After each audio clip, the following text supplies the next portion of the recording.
Well, good afternoon, everyone. Welcome, and thank you for joining us for today's webinar, Health Literacy Foundations. This session will provide an overview of health literacy, what it is, why it matters, and how you can apply key principles to improve your communication and understanding in your work. Our presenter today is Jean Metner, Manager of Patient Education at Health Partners. Jean brings deep experience in helping teams create clear, accessible materials that empower patients to take an active role in their care. I'll share a few brief announcements before we get started, but then we'll turn it over to Jean. Before we get started, I will read the tribal relations statement.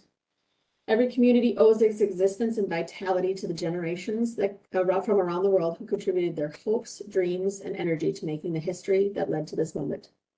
In Minnesota, we are standing on the ancestral lands of the Dakota people. We want to acknowledge the history of this land, including the Dakota, the Ojibwe, the Ho-Chunk, and the other nations of people who call this place home. Native peoples were removed unjustly, and we in this space are the beneficiaries of that removal. At MDH, as we understand that land is related to health, we want to be good stewards of the land we are on. This acknowledgement is just one piece of that. We understand that systemic racism, historic trauma, and genocide has impacted the indigenous communities and peoples in our state. We recognize that a land acknowledgement is a first step. We support this action with resources and shared decision-making to meet tribal public health priorities and needs. With our Indigenous neighbors and coworkers, we can advance health equity and work to ensure all communities across the state are thriving and all people have what they need to be healthy. We encourage the state employees and the public to research the histories of the land that we are on, and if you are able to find Native-led events to attend, organizations to support, and causes to champion. Just a reminder that this webinar is provided free of charge from the Healthcare Commons program at the Minnesota Department of Health, and we thank you for being here today. And also, please note that your microphones are muted upon entry. Please put any and all questions into the chat, and this webinar is also being recorded. And with that, I will turn it over to Jean Metner from Health Partners. Thank you for joining us.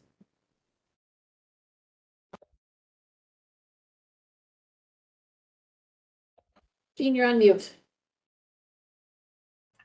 Of course I am. Hi, everyone. I'm Jeannie Metner. I'm the manager of patient education at Health Partners, and I'm also the co-chair of the Minnesota Health Literacy Partnership. I'll talk about the partnership in just a little bit, but glad to be here from kind of both roles today. The next slide, please.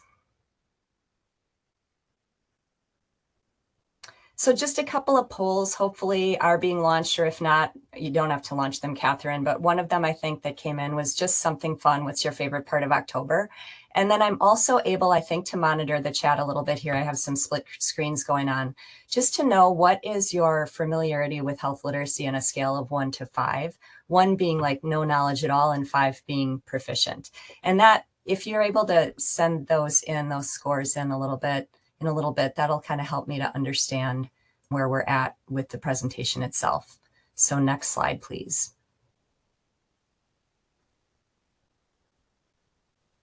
So just some learning objectives for today. I won't read these off, but basically a little bit of a deviation from what was in the invite. Understanding obviously the foundations of health literacy are in there, defining what health literacy is, how it's connected to health literacy, what the research shows, but then also we're going to talk about how and why unclear health communication happens, and then talk about how we can advance health literacy practices, some ideas for you all. And then I have some tips and resources at the end that you can access through hyperlinks and things, assuming that you're going to get these slides. So next slide, please. This is Health Literacy Month. For those of you who don't know, October is Health Literacy Month. It was created by a person named Helen Osborne, and she now partners with the Institute for Healthcare Advancement to broadly disseminate information about Health Literacy Month. So if you're able to look at their website, I do provide a link at the end. It's got some really fun ideas for spreading awareness of health literacy. Next slide, please. So just a little bit about the Minnesota Health Literacy Partnership. So Janelle Lamont and I are co-chairs of the partnership, and it was created in 2006. We've only been co-chairs for maybe 3 years. And now, and since I believe 2023, we became a program of Literacy Minnesota, which allows us to have more robust connections with the community and have the resources of Literacy Minnesota to amp up the program. The mission and the vision are here just to improve the health of all Minnesotans through clear communication. And we want a future where all Minnesotans can find and get clear, understandable information, health information. We have partners throughout the state of Minnesota, and we hope to be growing, especially in 2026 with the partnership that we have with Literacy Minnesota. And there's also a hyperlink to the site if you would like to view that later. Next slide, please. So I'll walk you through the animation, and Catherine, you can just kind of click through this one with the animation because I kind of just want to quickly go through this. Janelle Lamont, who's the co-chair, comes from the public health environment. She works at the University of Minnesota Duluth, and that's her expertise.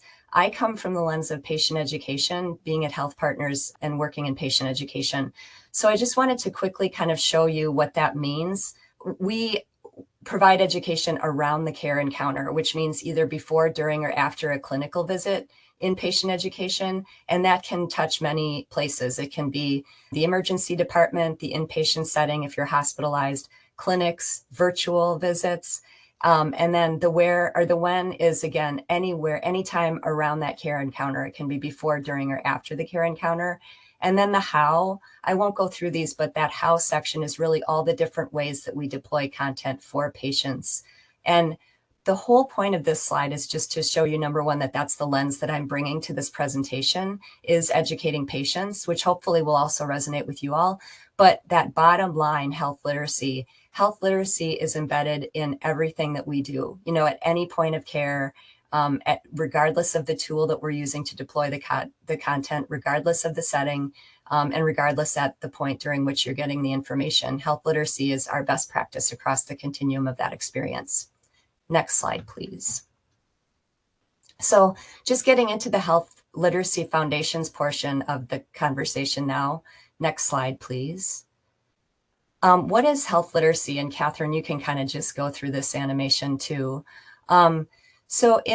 We've always had a definition, what we call it's our It Takes Two definition at the Health Literacy Partnership. And if you think of it literally like a mathematical equation, you have on the left side what health literacy is for a person. So the Health and Human Services quite some time ago in the 2000s defined health literacy as the ability for individuals to access and act on health information, essentially. So that's the left side of the equation.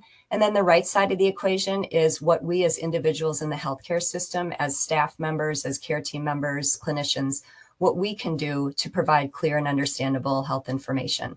So historically at the partnership, we called that our It Takes Two definition. And at Health Partners, we had a bunch of posters about it and things like that. Thankfully, with Healthy People 2030, health departments, Health and Human Services essentially has been able to catch up on that It Takes Two definition. And so the two new definitions around health literacy at the government level are personal health literacy, which is that left side of the equation, and then organizational health literacy, which is at the right. Really putting the burden on us, and I'll say that several times throughout this presentation, the burden is on us to make sure that we're providing clear and understandable information to our patients so that it can be that's because it's the health literacy kind of definition in our minds. Next slide, please. So when the partnership has meetings, we often talk a lot, actually we talk quite a bit in each meeting about health literacy is so directly connected with health equity. And here at Health Partners and across the partnership, it's just such a big priority. And so a way to explain how it's tied is that we know that people of all ages and races and incomes and education levels are affected by limited health literacy. But as we're going to talk later in the presentation, there are certain pockets of high risk groups that are at greatest risk for experiencing low health literacy.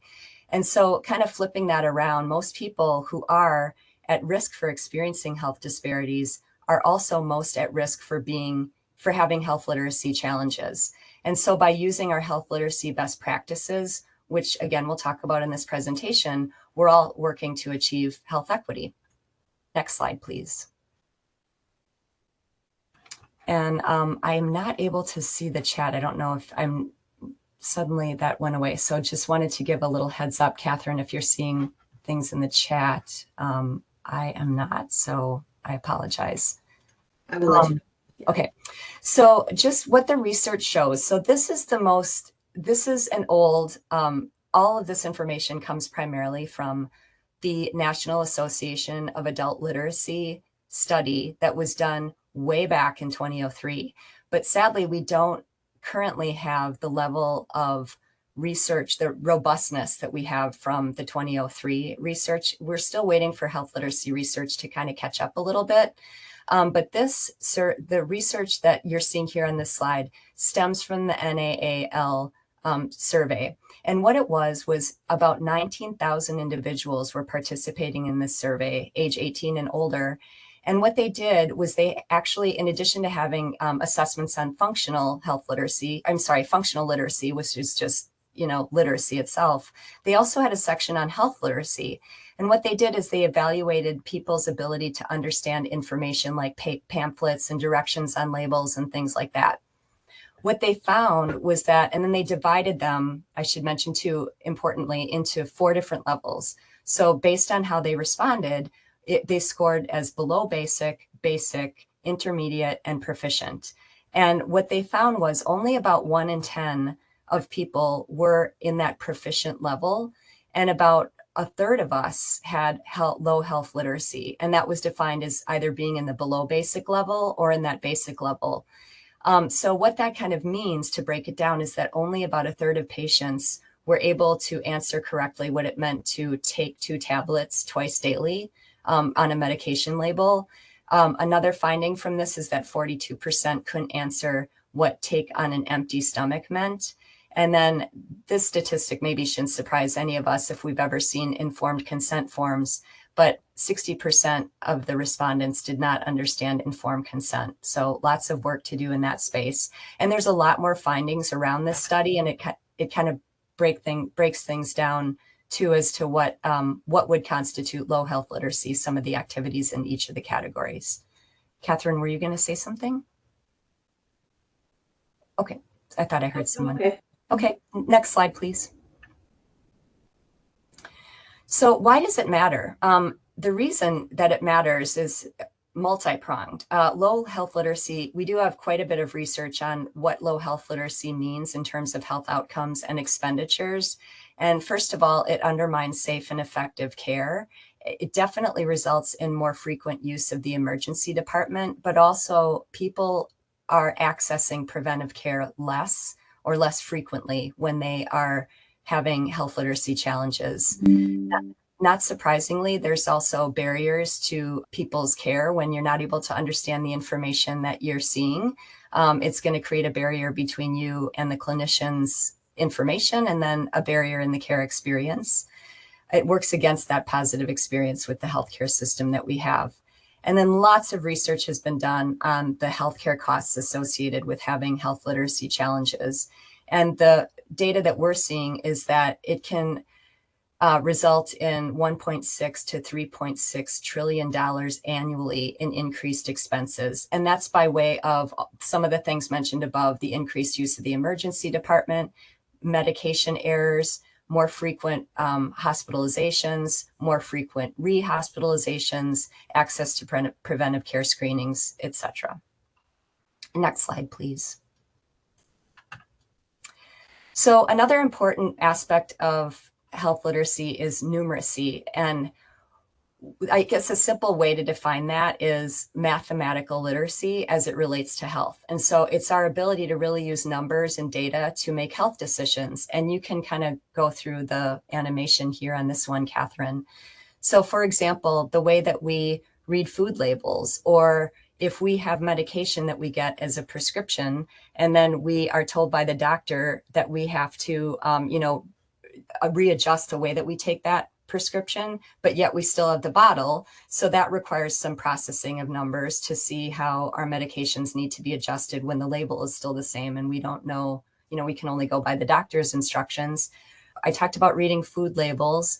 And then there are things that we didn't used to have before, like continuous glucose monitoring at home. We can now do that at home and continuously and have to read that data. Or we may be given a home blood pressure monitor, and we have to get those numbers and figure out how we're doing in the spectrum of our our hypertension health or our blood pressure health. So all those things are things that could be considered aspects of numeracy that we need to be considering as a part of health literacy and best practices. Next slide, please. So what is it like for those we serve? We're going to have a little interaction, hopefully here. Next slide, please. I'm just going to pause it if we could, just for a second. This is a video that was from the UK. So I just want to let you know that it's taking place in the UK, and it kind of talks about people's experiences about what certain health terms mean. Thanks, Catherine. You can play it.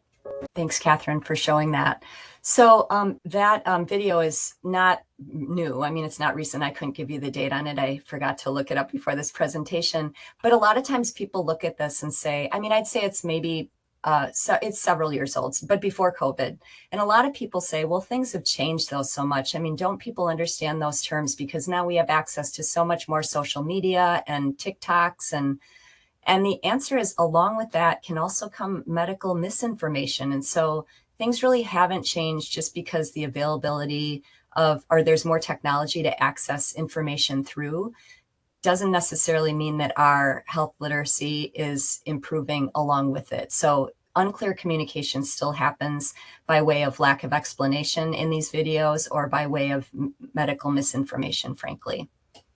Next slide, please. Oh, I'm sorry. Yeah. So what it's like to experience, what is it like to experience health literacy? So I like to give this exercise to people who are actually immersed in healthcare and are, you know, like us, like we're here every day as clinicians, as healthcare staff. What I'd like you to do for maybe just a minute, I might go a little less than a minute, is if you could just look at this, there's an element of what I would call decoding to it.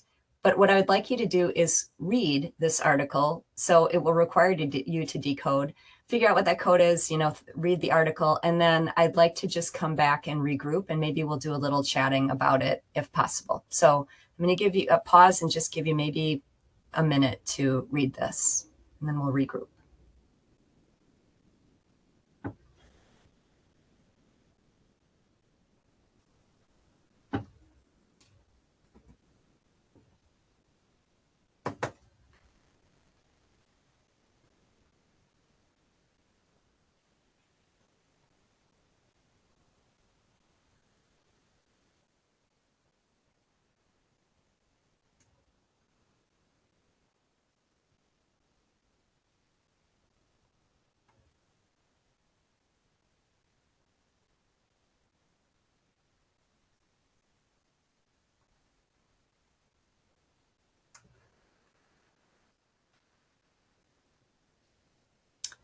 All right, little less than a minute, but curious if you could tell me, could anyone pop in the chat what is this about that you're reading?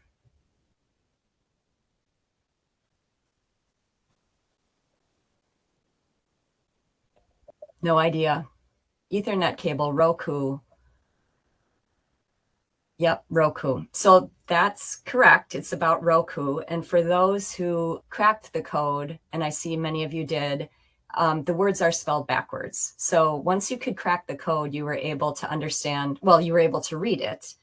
But I'm curious then, how was that experience like for you versus if all the words had been in the right, you know, not been backwards? Like, what was it like for you to read this and experience it? How was your comprehension affected by having to do the decoding first? Someone said stressful, wanted to give up, had to read it out loud. Okay. It hurt my brain a lot slower. Yeah, exactly. So I use this exercise to try to get people to understand literally the feelings that you have around experiencing health literacy challenges. When I first saw this exercise, I mean, it took me a while to realize, oh yeah, okay, the words are backwards. But then in the process of decoding, I realized I don't really know what this means. I mean, I knew what it meant. I was reading the words, but I didn't know how to act upon this information because I was spending so much time decoding it. So that's why we give this exercise, and hopefully it helps you to kind of be in that place a little bit of understanding what it's like to understand health information when you're not in it and immersed in it like we are. Next slide, please.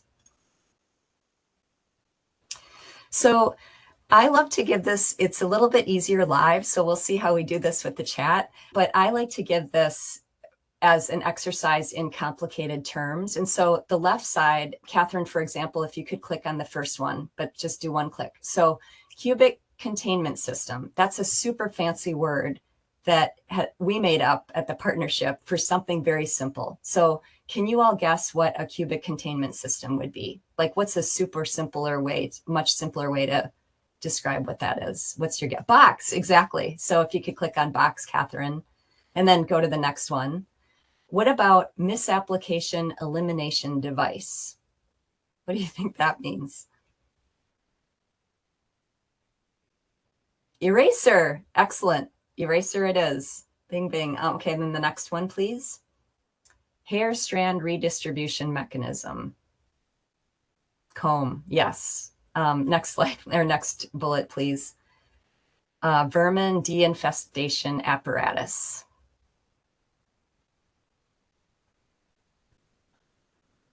Mousetrap, yep. I just put an illustration of one of those humane traps. And then the last one is horizontal tranquility terminal. So by terminal, I mean station. Bed, yeah, you guys are fast. Okay, so yes, bed. So that kind of gives you an opportunity to see like, wow, we can really make things pretty complex, but in the end, there's a lot simpler way to explain things. Next slide, please. I'm going to just go through this. I'm not going to read it for you, but I'd like you to read it if you could, and just take a guess what you think the reading level is that's needed to understand this. So when we ran this through the index system, what grade level do you think it came up on? And just as a, well, yeah, I'll leave that alone and just have you guess. Somebody said 10th, 8th. College. So according to the Flesch-Kincaid index that we can use, that you can actually use this in Word, if you pull it up, it's actually at a 25th grade reading level. And this is from an actual consent form. So, I mean, I don't even know how to interpret that in a way that would make sense for all of us. I mean, 12th grade is really, that's kind of a bare minimum. I mean, we don't write things at 12th grade. I'll talk about our best practices, but definitely beyond a high school education. But 25th grade reading level is just, as you can see, it's just out of the park, just complex. And not surprisingly, these are in some of our informed consent forms, the level of complexity here. So lots of work to do in our best practices around health literacy. Next slide, please. So how does this happen? Next slide, please. What are some of the things at play here? So health literacy is definitely a widespread issue, and anyone, and I'll talk about later why, anyone can have limited health literacy skills, but there are these pockets of higher risk groups, as research such as that National Association of Adult Literacy survey has shown, and they're listed here. Being over age 65 for a variety of reasons, and we'll get to them shortly. Having an education, not having graduated from high school is also can put a person at risk. Certain ethnic and racial groups, also having your preferred language be something other than English. So not speaking English as your preferred language. And then low socioeconomic status is also an indicator or a risk factor for health literacy challenges. Next slide, please. But it's not, we're always quick to add that it's really not just about education. So the average American adult reads at an 8th grade reading level. So that's average across all education levels, et cetera, and even lower numeracy skills. And in one study, although 2/3 of patients who were in that study said that they graduated from high school, when they did a literacy assessment, only about 60% could read above a 6th grade level. So there is some discontinuity there. And then also, and this is a very key point, and the reason why we have the practices that we do for health literacy is that a person who's finished college may still have trouble understanding health information. And the reasons are on, some of the reasons are on the next slide. Hold off on the animation just for a second, Catherine, please. So these are some of the reasons why people have trouble understanding health information. We talked about general functional literacy, the complexity of the health system, a lot of the things that we have at home now that we need to pay attention to with our health. More demands on patients and members. You know, the responsibility is on us more often to interpret data and read numbers and things like that. We talked about culture and language being a risk factor, but also I wanted to draw attention to things like, and we talked about age too, but things like health status and emotion and personal lived experience, those also play a factor as well. And all of those things are things that it doesn't matter. We're not in a particular risk factor pocket for those things. If we come into a clinical setting and we're sick, we're not going to really be able to absorb information in the way that we would if we were well. Similarly, emotions. If we got to this clinical encounter and this clinical visit and we've been in traffic, or our children are sick, or we're dealing with caring for a loved one, emotions can run high, and that can affect the way that we process and absorb information. And then personal lived experience, things like trauma, and trauma with the healthcare system in particular, but not necessarily, or distrust in the medical system, or having an experience where you're in a clinical visit and you haven't been in a very long time because it took you a lot of time just to work up the energy and the time and the commitment to come in. All of those things factor into health literacy as well. And then Catherine, if you could click on that circle. So the one thing, I circle this because out of all of those things that are listed here, this is the one thing that's circled. This is the one thing that we as staff members, as clinicians, as care team members, this is the one thing that we can do something about, the way that we communicate. You know, we can't control people's stress levels necessarily. We can create a better patient experience and do the best we can in that. But we can't, how well we communicate is key. And it's very important to kind of understand that out of all those things, this is something that we can control and do something about. Next slide, please.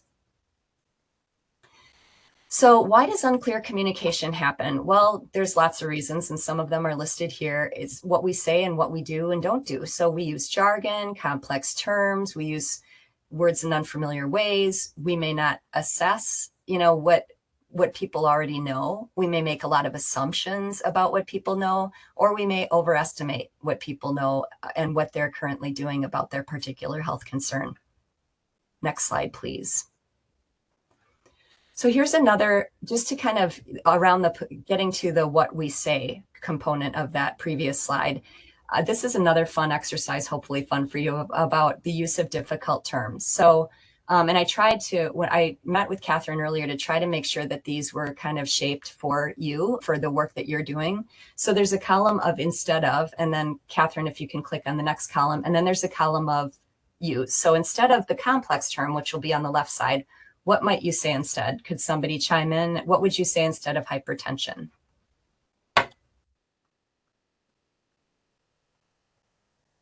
High blood pressure, exactly. Yeah. What about contraception?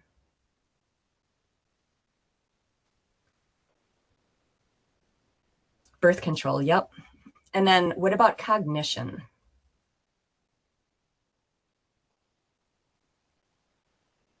Mental status. What else could we say? Even mental status, memory, we could say memory. Understanding, that's a good one. I put thinking, but all of those are great answers depending on kind of what the issue is that you're speaking with the patient about. And then the next one is injection. Shot, exactly. And then the next one is ambulation. Walking, yep. This is a big one. The next one is a big one. Prior to. We use that a lot in medical articles. We see it a lot in our clinical guidelines. Before, we got a lot of great answers. Excellent. And then resolve. This is the last one. If your symptoms resolve, what is a better way we could say that for the patient? Yep, go away, done, over. All those are great answers. I put get better. Yeah, so we like to just give these exercises to help people exercise their muscles around plain language. And there's many other examples. And I'm curious if you could chime in the chat, put in the chat. We'll just spend maybe 30 seconds.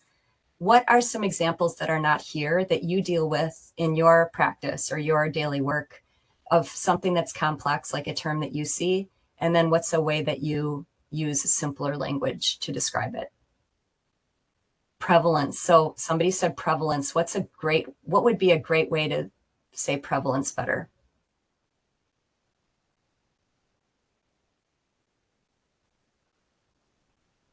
Someone said how often.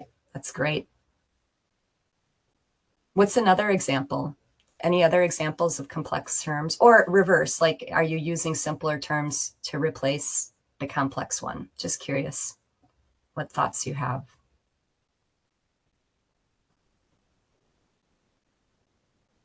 Teach back to ensure understanding. Thank you. That's a great, we're going to talk about teach back just very briefly in some future slides. So thank you for that.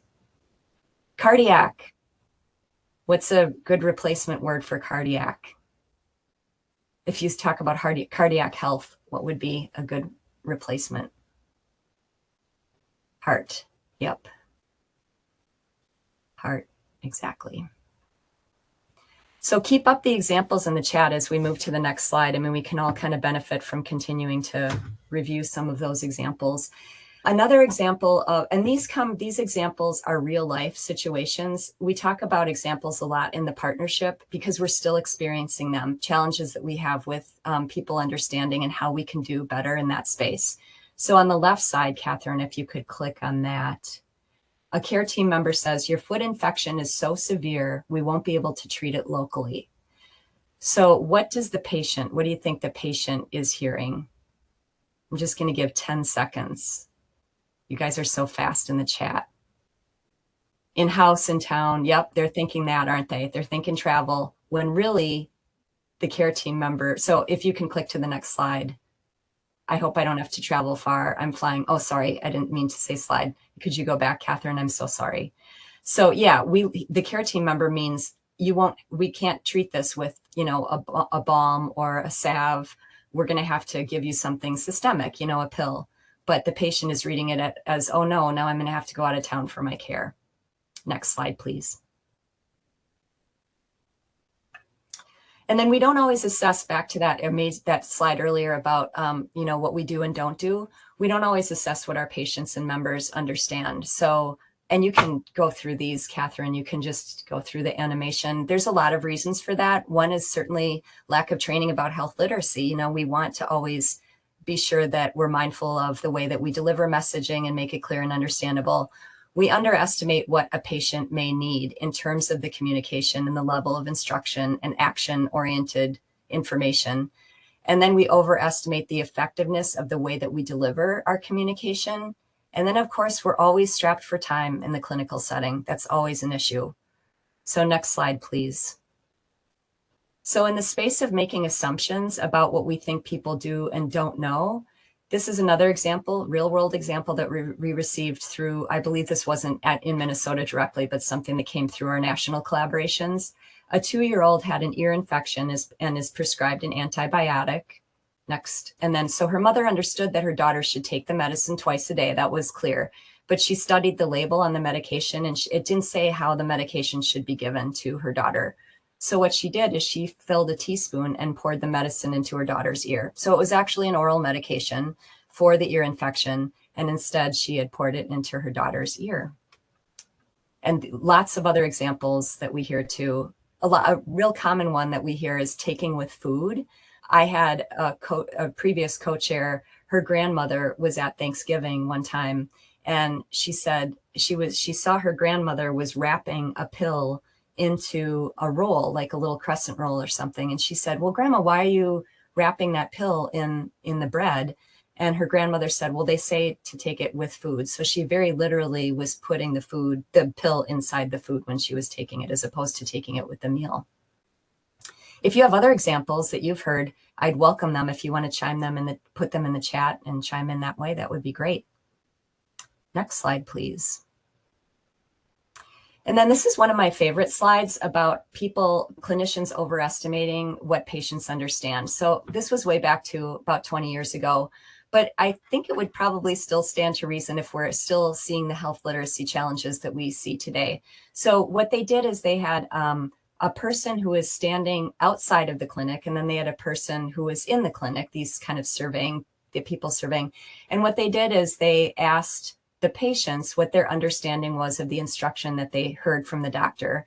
And then they also asked the doctor, hey, do you think that do you think that your patients understood what they need to do and act on in order to, after this visit?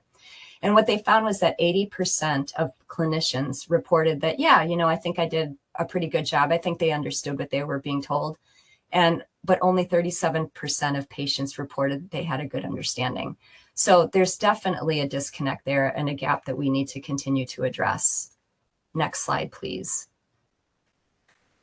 And then this is in the area of overestimating what patients understand. And this is just, you can go through these quickly. Thank you, Catherine. There's just to illustrate again the disconnect. It's a very similar research study as Intermountain, but 87% of patients who were surveyed in this study reported that they received information about what to do during their recovery at home. So things like after visit summaries, maybe a patient education handout, maybe some teaching verbally with the clinician.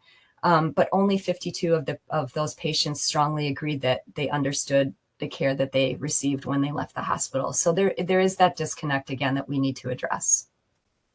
Next slide, please. So in the space of what we're doing, the partnership has an approach to health literacy called universal precautions. So if you could perfect, thanks, Catherine. So taking a universal precautions approach, we've all heard of things like using sharps, having a sharps container when you are giving yourself a shot or giving someone else a shot, or wearing gloves to prevent infection when we're working with our patients, or vaccinations themselves are a universal precautions approach. We're taking a universal precautions approach to health literacy. And what that really means is assuming that everyone, and we talked about why, at any given time, all of us can experience health literacy challenges. And so we're going to just assume that everyone can have difficulty understanding health literacy or health information. And we're going to create an environment where patients of all health literacy levels can thrive. And that's what universal precautions is. Making all communications clear and simple. Next slide, please. So what we're doing at the partnership, and you can just go through all of these, you can click through them, Catherine, please. We're building awareness of health literacy in general, talking about the definitions, standards, guidelines, things that we're talking about today. We're providing tools and training like things like this session today, and we do it in the organizations we work in as well as members. We hope to be building our membership of health literacy champions by increasing the number of members who are partners of the Minnesota Health Literacy Partnership. But then we're also just spreading the word through channels, even if we're not members, even if you're not a member. And then we're working on initiatives at our own organizations around health literacy. And there's a lot more there's a hyperlink there to the Health Literacy Partnership, which, as I mentioned, again, is a program of Literacy Minnesota. Next slide, please. So what can you do? What can you do? Next slide. So things that you could do when you're, this is the non-written stuff. So things that you can do in a clinical setting is recognizing red flags. And some of those red flags, but not all of them, are listed here. Making excuses. So for example, the patient may say, oh, I left my readers at home, or I have to go pick up my kids, or, really rushing through perhaps the encounter, the care encounter. Those are some examples. And then not having questions, even if you ask open-endedly, what questions do you have? They will say, I don't have any questions. Or if you ask in the yes/no format, they'll say, oh, no questions. They frequently may miss appointments because they're not understanding the sort of actionable messaging that you may be giving during that previous care encounter. So perhaps you gave them a follow-up appointment, but they're not able to read their ABS or not able to understand, and they miss the appointment. And then definitely medication, sort of non-adherence with medication regimens or medication or other treatments that they need to do, particularly the things that they need to do in between the time that in between visits. Next slide, please. The other thing that we can do that we talk a lot about in the partnership is creating a shame-free experience. And these things are really simple. Again, it does take time. Some of them take time. So listening is always important, and asking open-ended questions instead of obviously saying, do you have any questions? Asking, what did you take away from this, or what questions do you have? And then smiling and being approachable always helps. And then thank you for those of you who mentioned, there was someone who mentioned the teach back method. And so the way, if I don't know if you're all familiar with the teach back method, but it is basically just asking the patient to reiterate back to you what things were discussed in the visit, particularly the things that they need to do that are actionable. So sometimes the way that we talk about it is, and taking the burden off of them. There's no shame through this experience. So putting the burden on you by saying, just so I know I'm doing my job correctly, what are some of the things that you need to do when you get home? Or what are the things that we talked about that you need to do? Or what did we talk about today? If there's other ways that I would love it, given that it sounds like you do have some familiarity with Teach Back. We're aware of Teach Back and know how to do it, but we don't do it very often in our department specifically because we don't have a lot of one-on-one encounters. We're in that written space. So if you have ideas for your colleagues here about how you do Teach Back, you can chime in the chat and I'd love to read them. Next slide, please. So tips for spoken communication, using plain language, and a lot of the exercises we did today helped you kind of exercise that muscle, but there's also things that are online and I have some resources later that I can recommend. Asking them in the care encounter, what do you know about this topic? And then asking them permission to fill in the blanks. So if they tell you what they know about the topic and then you'd like to start in by giving them some information, you can simply say, hey, would you mind if I kind of talk to you about what I know and how we can help? Obviously, speaking slowly and pausing after key points is important, and providing examples that relate to them, particularly if they are related to their cultural experience and being culturally sensitive. That's an important component. Limit the information that you provide and repeat it so that you're maybe providing 1 to 3 key points and then building on those. Next slide, please. And then I'm not sure how many of you deal with written communication, but just some general guidelines for those is to give the important actionable messaging first. So at Health Partners, we say all of our patient pieces, at least that we manage in our department, have a little paragraph at the top or a line that says, read this handout to do something. So to learn more about this, or to learn how to care for yourself at home, or to learn how to follow post-surgery instructions after surgery. So we really tell them this is what this handout is for before we dive in. And then we group information into chunks, and I'll talk a little bit about the hows on that in the next slide. And then always using plain language. If we have to define technical terms, which in some cases you have to for treatments and things like that, we try to define them first and then use them. Or sometimes we might have a glossary if it's very technical.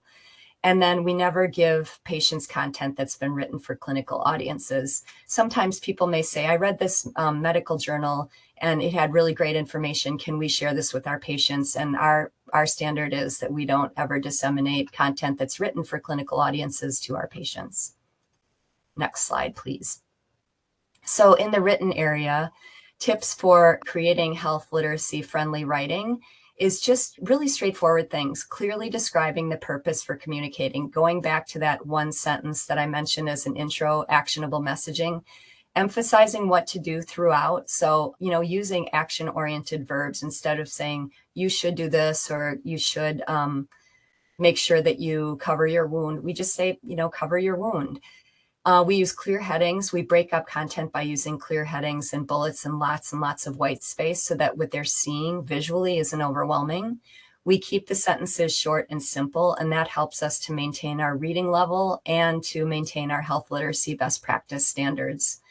And we also focus content on 2 to 3 key points. I mean, unless it's a big care guide where patients need to kind of have this booklet that they need to read throughout the care continuum or their care journey, we do try to keep our handouts to really no more than 3 key points of things that they need to do or know about. We use the active voice. I don't know if all of you are familiar with that from our high school days, but instead of saying the person was bitten by the dog, you would say the dog bit the person. So like moving the person who's doing the action up to that front. And then we talked about limiting medical jargon. And then all throughout that process, really focusing on the patient's perspective, meeting them where they're at, when giving them the information they need, when they need it, in the way that they need it. And that may depend from patient to patient. Next slide, please.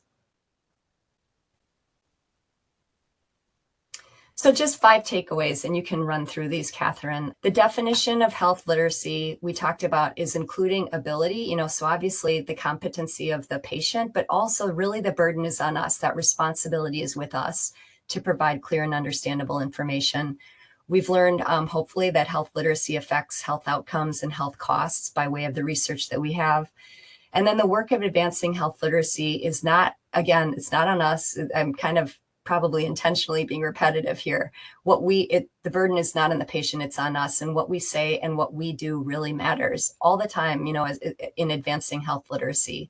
It kind of never leaves our mind when we're thinking about it in patient ed, for sure.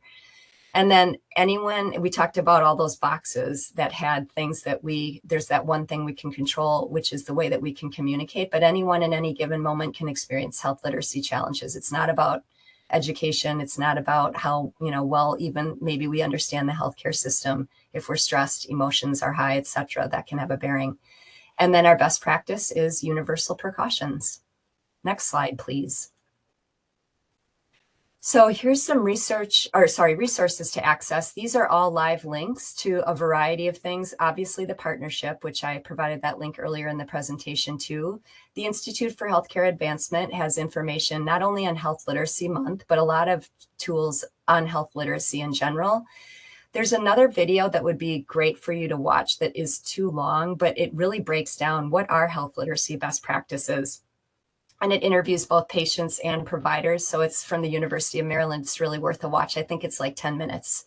And then I welcome any other recommendations you all have in the chat. We'll add them to our list. We're always looking for more recommendations for those of you who are at that 5 score today with this presentation. Let's see.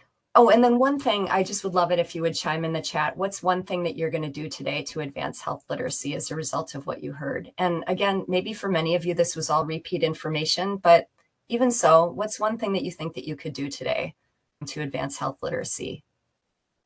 And then next slide is just the question slide, and the slide after is thank you. So happy to address any questions.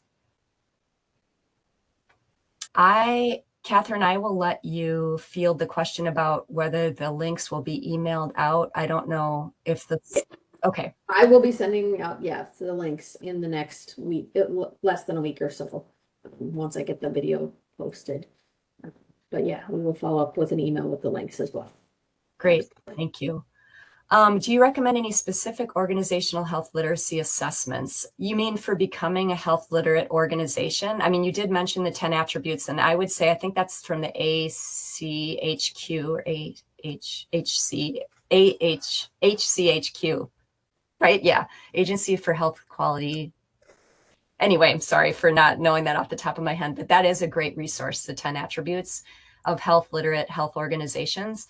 I did do a little bit of a search before we connected today just to see, because there's so much in flux. Some stuff has been taken down in the CDC, for example, and some stuff is still up, and AHRQ content was still up. And so that's a really great recommendation. If anybody wants to just Google that, the right source is AHRQ. Let's see. Oh, some of you are chiming in with the things you're going to do. Thank you for that. Tell me more about a document a clinic can use to identify areas of opportunity. Is that an action item or is that a question? Maybe it's just an action item.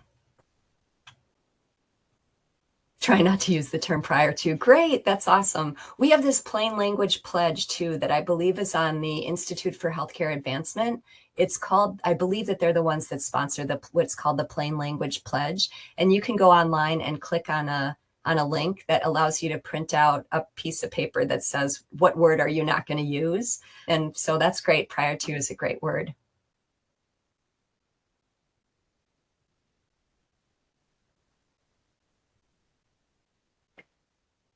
Questions?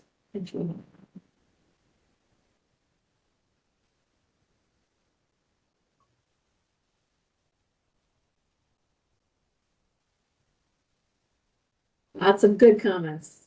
Good feedback. Excellent. Glad you liked it. It's always a pleasure to be talking about health literacy. So thank you for having me. And it's such needed in this day and age. And I've experienced it a lot, even with my own family. So having to explain it, having many years in the healthcare industry, I find myself being the reference for a lot of my family as well. So, Absolutely. and we thank everyone for their great participation and engagement in today's webinar on health literacy.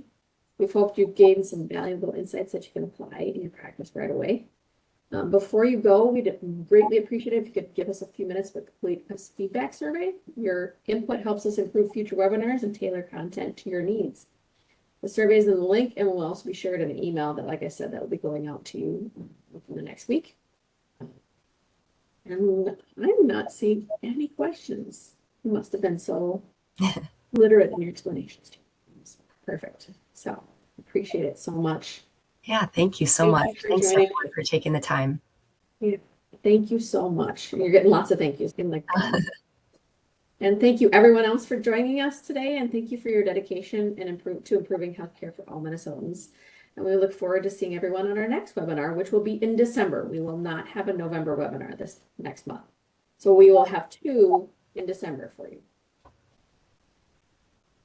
Wonderful. And thank you, Jeannie. I appreciate it. Thank you, Catherine. Thanks for driving the slides. Absolutely. Thank you, everyone, and have a great rest of your day. Bye, all.